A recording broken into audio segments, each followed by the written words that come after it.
service with many consumer complaints remaining unresolved.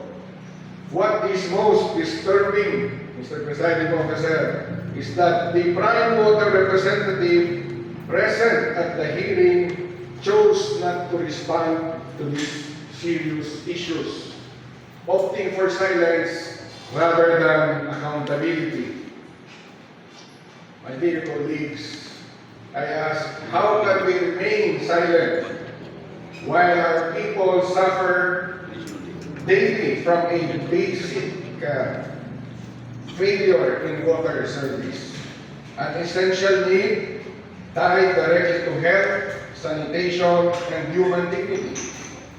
Today, I formally move to refer the said committee report and resolution to the Committee on Laws and Ordinances, chaired by the Honorable Attorney Victor Flores Bernal, for appropriate action. I respectfully urge that a hearing be conducted with the goal of adopting Surigao City's resolution in full, calling on Senator Risa Ontiveros to launch a Senate inquiry into Prime Water's clear and documented violations of its joint venture with SMWD.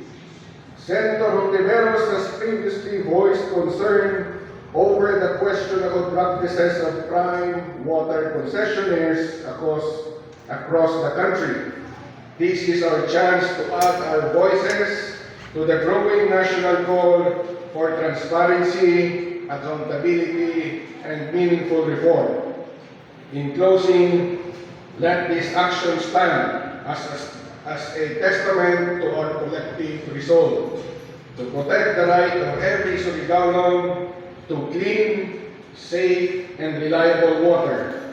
Let it show that we will not be passive in the face of neglect. Salamat Karajaw, and abante mga bata ng Surigao. Thank you. Thank you all.